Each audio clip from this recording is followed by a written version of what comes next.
أعوذ بالله من الشيطان الرجيم. بسم الله الرحمن الرحيم. الحمد لله رب العالمين، والصلاة والسلام على سيد الأنبياء والمرسلين محمد بن عبد الله الأمين وعلى آله وصحبه أجمعين. أما بعد،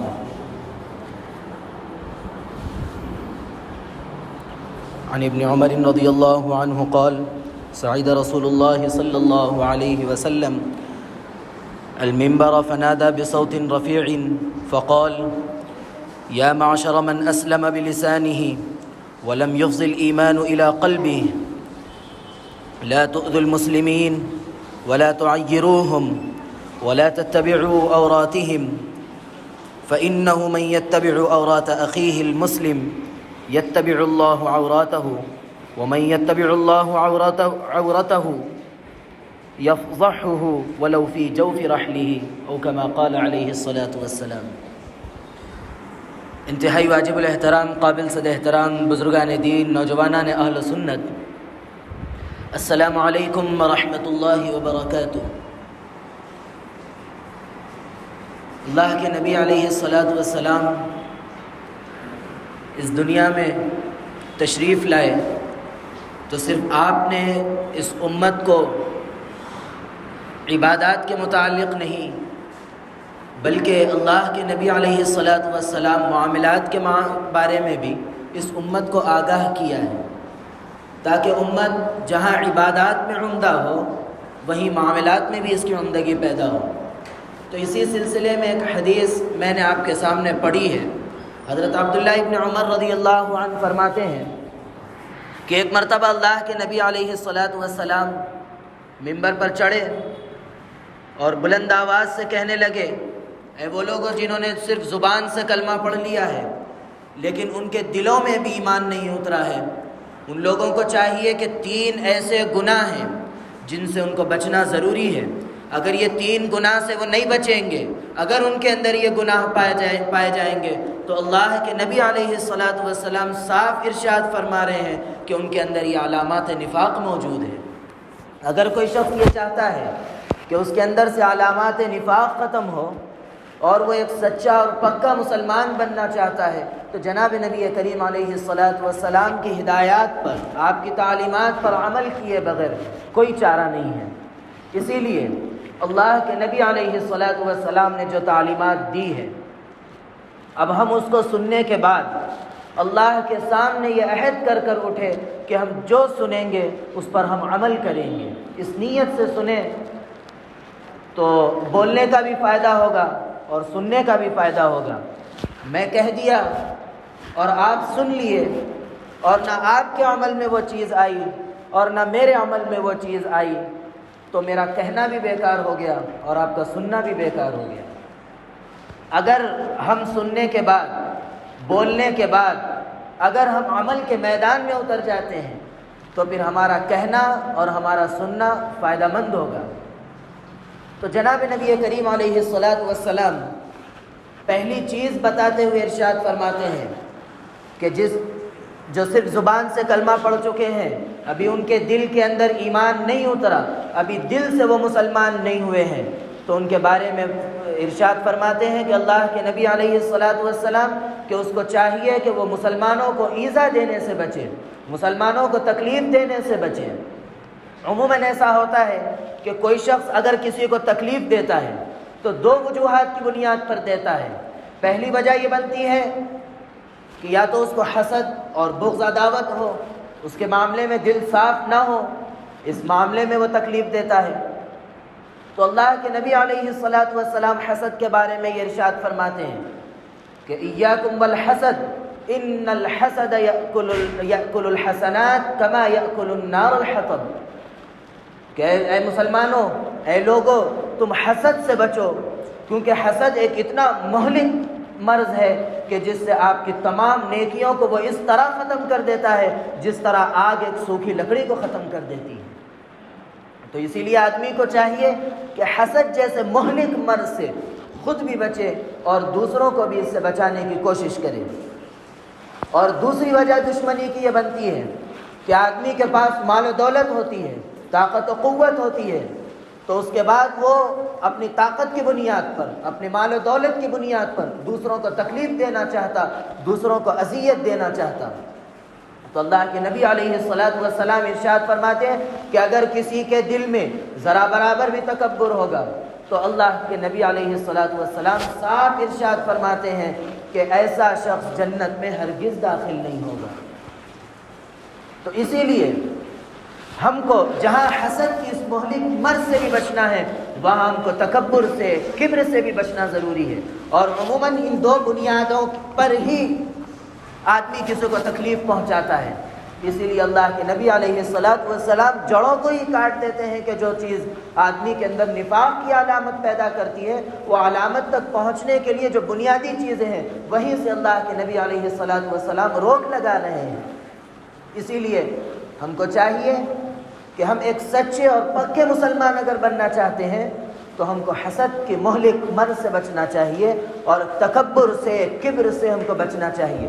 جہاں ہم ان دو چیزوں سے بچیں گے تو پھر تیسری چیز سے ہم خود بخود بچنے لگ جائیں گے، مسلمانوں کو تکلیف پہنچانے سے۔ اور اللہ کے نبی علیہ السلام ایک جگہ صاف ارشاد فرماتے ہیں کہ ما اسفل من المسلم من سلم المسلمون من لسانه ويده۔ کامل مسلمان وہ ہے جس کے زبان سے، جس کی زبان کی تکلیف سے، جس کے ہاتھ کی تکلیف سے دوسرا مسلمان محفوظ ہو۔ آج ہم اپنے گریبان میں منہ ڈال کر دیکھیں، ہم اپنے آپ میں سوچے، اپنے بارے میں یہ سوچے کہ جو ہے ہماری زبان سے کتنوں کو تکلیف ہو رہی ہے، یا کتنوں کو ہم جو ہے اچھی گفتگو کے ذریعے ہم دل جیت رہے ہیں، یا کتنوں کو ہم اپنی بدزبانی کے ذریعے تکلیف پہنچاتے ہیں۔ یہ غور و فکر کی چیز ہے۔ اسی لیے اللہ کے نبی علیہ السلام ارشاد فرماتے ہیں کہ اگر تم سچے اور پکے مسلمان بننا چاہتے ہیں تو پہلا کام یہ کرنا ہے کہ مسلمانوں کو، دوسروں کو، صرف مسلمان نہیں بلکہ انسانیت کو تکلیف دینے سے بچنا چاہیے اگر سچے مسلمان بننا چاہتے ہیں۔ عموماً ایسا ہی ہوتا ہے کہ ہم آبا و اجداد سے کلمہ پڑھتے چلے آ رہے ہیں، اسی لیے ہم کو اس کا احساس نہیں ہوتا ہے کہ ہم کیا کر رہے ہیں، کیا نہیں کر رہے ہیں، ہمارا ایمان دل کے اندر اترا ہے یا صرف ہم ظاہری مسلمان ہیں، ان چیزوں کا احساس نہیں ہوتا۔ وہ نو مسلموں کو دیکھیے جو تڑپ سے کلمہ پڑھتے ہیں، وہ اسلام کی ایک ایک تعلیم پر عمل کرنا چاہتے ہیں، اور اللہ کا یہ ہم پر اتنا بڑا احسان ہوا کہ اللہ نے ہمیں ایک مسلمان گھرانے میں پیدا کیا۔ اللہ کے اس احسان کو ہم بھلا بیٹھتے ہیں اور اللہ کی ان تعلیمات جو ہم کو مسلمان ہونے کی حیثیت سے جو ملتی ہے اس کو فراموش کر بیٹھتے ہیں۔ اسی لیے ہم کو چاہیے کہ غور و فکر کریں، اپنے دل کو ٹٹولے کہ ہم کہیں اس گناہ میں تو نہیں پڑ گئے جس کی وجہ سے ہمارے اندر کہیں علامات نفاق پیدا ہونے نہیں لگ جا رہا ہے۔ اسی لیے اگر سچے اور پکے مسلمان بننے کے بارے میں اللہ کے نبی صاف فرماتے ہیں کہ تم کو کسی مسلمان کو تکلیف پہنچانے سے بچنا ہے۔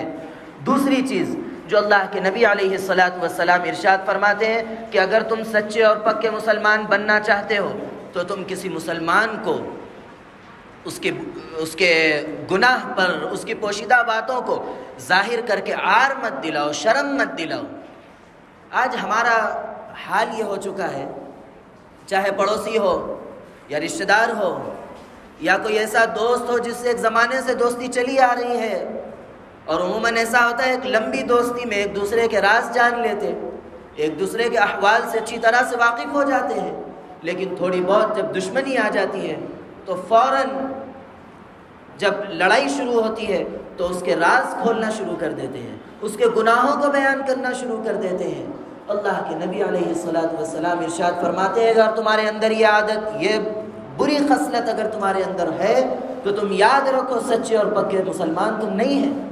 اگر تم سچے اور پکے مسلمان بننا چاہتے ہو تو سب سے پہلا کام تم کو یہ کرنا ہے کہ تم کو کسی مسلمان کا کوئی عیب ظاہر نہیں کرنا ہے۔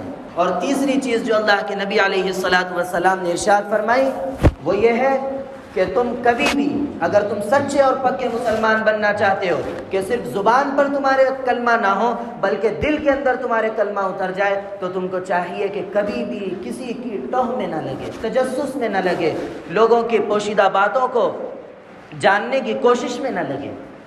اگر یہ ان تین کاموں سے اگر تم بچتے ہو تو اللہ کے نبی علیہ السلام صاف ارشاد فرماتے ہیں کہ کہ اس وقت تم سچے اور پکے مسلمان بنو گے. اگر نہیں تو پھر تمہارے پاس علامات نفاق ہے. صرف تم زبان سے تو کلمہ ادا کر رہے ہو لیکن یہ کلمہ تمہارے دل میں نہیں اترا. اسی لیے اگر ہم سچے اور پکے مسلمان بننا چاہتے ہیں تو رسول اللہ صلی اللہ علیہ وسلم کی اس تعلیم پر عمل کر کے اپنے آپ کو سچا مسلمان بنانا ہے. آخر میں ایک بات، جناب نبی کریم علیہ الصلاۃ والسلام کی تعلیمات ہم سنیں. اب ہم یہ سوچیں کہ عمل کا جذبہ ہمارے دل میں کتنا پیدا ہوا. جناب نبی کریم علیہ الصلاۃ والسلام اس امت کے لیے راتوں میں روتے تھے. اس امت کے لیے، ان کی مغفرت کے لیے، اجتماعی عذاب کے لیے، ہر چیز کے لیے اللہ نے اس امت کے لیے راتوں میں روئے ہیں. ہمارے لیے ہمارے سب سے محسن ہمارے ماں باپ ہوتے ہیں. آپ ذرا یہ سوچئے کہ یہ ہمارے ماں باپ ہمارے لیے، ہمارے آخرت کی فکر کے لیے کیا راتوں میں اٹھ کر روتے ہیں کہ میری اولاد کو اے اللہ تو ان کی مغفرت کر دے، ان کے آخرت میں درجات بلند کر دے، ان کے پلسرات کا راستہ ان کے لیے آسان کر دے، محشر کی وحشت ناکیوں کو تو ختم کر دے. کیا ہمارے ماں باپ ہمارے لیے رات میں خاص طور سے اس لیے اٹھ کے دعا کرتے ہیں؟ اللہ ماشاء اللہ اتنی کم تعداد میں کرتے ہیں کہ وہ گننے کے بھی قابل نہیں ہیں. لیکن دوسری طرف جناب نبی کریم علیہ الصلاۃ والسلام روزانہ ہمارے لیے، امت کے لیے، امت کے ہر فرد کے لیے دعائیں کیا کرتے تھے. راتوں میں گڑ گڑاتے تھے اور اتنی دعائیں کرتے تھے، اتنا ہمارے لیے روتے تھے کہ آپ نماز پڑھتے تو آپ کے پیر پر ورم آ جاتا، آپ کے پیر سوج جاتے تھے. اتنا امت کے لیے تڑپے. آج وہی امت جناب نبی کریم علیہ الصلاۃ والسلام کی کوئی بات آتی ہے تو بتاؤ عمل کرنے کے لیے ہم میں سے کون آگے بڑھتا ہے؟ سوچنے کا مقام ہے کہ ہم اسی طرح جناب نبی کریم علیہ الصلاۃ والسلام کی تعلیمات کو چھوڑ بیٹھیں گے تو بتاؤ جناب نبی کریم علیہ الصلاۃ والسلام سے ہماری یہ محبت ہے؟ بارہا ہمارے سامنے یہ بات آتی ہے کہ جس طرح ایک کارٹون بنانے والا گستاخ رسول ہے جناب نبی کریم علیہ الصلاۃ والسلام کا، اور اسی طرح جناب نبی کریم علیہ الصلاۃ والسلام کی شان میں کچھ گستاخانہ کلمہ اگر کوئی کہتا ہے تو وہ گستاخ رسول ہے. ہم بھی مانتے ہیں اور ہمارا ایمان ہے اور ہم اس کے لیے اٹھ کھڑے ہو جاتے ہیں لڑائی کے لیے، ہم اس کے لیے اٹھ کھڑے ہو جاتے ہیں اس سے مقابلے کے لیے. لیکن یاد رکھو کہ جس طرح ایک کارٹون بنانے والا گستاخ رسول ہے، جس طرح آپ کی شان میں برا بھلا کہنے والا، غیر غلط الفاظ استعمال کرنے والا گستاخ رسول ہے، اسی طرح جناب نبی کریم علیہ الصلاۃ والسلام کی سنتوں کو پیروں تلے روندنے والا بھی گستاخ رسول ہے. بتاؤ ہم میں سے کتنے لوگ ایسے ہیں جو جناب نبی کریم علیہ الصلاۃ والسلام کی تعلیمات کو فراموش کرتے ہیں. جناب نبی کریم علیہ الصلاۃ والسلام نے ارشاد فرمایا کہ شب برات کی رات ایسی رات ہے کہ جس میں اتنی مغفرتیں ہوتی ہے کہ بکروں کے جو بال ہوتے ہیں وہ تو ہم گن نہیں سکتے، لیکن ان بکروں کے بال سے زیادہ اس دن مغفرت ہوتی ہے. لیکن کچھ لوگ ایسے بد نصیب ہوتے ہیں جن کی اس مبارک رات میں بھی مغفرت نہیں ہوتی. ان میں سے ایک شخص وہ ہے جو ٹخنوں کے نیچے اپنے پینچوں کو لٹکاتا ہے، کپڑے کو لٹکاتا ہے. بتاؤ ہم اس گناہ سے بچتے ہیں یا نہیں بچتے ہیں؟ جناب نبی کریم علیہ الصلاۃ والسلام صاف ارشاد فرماتے ہیں کہ ما اسفل من الکعبین من الازار فی النار، کہ ٹخنوں کا جو حصہ کپڑوں سے چھپ جاتا ہے وہ جہنم میں ہوگا.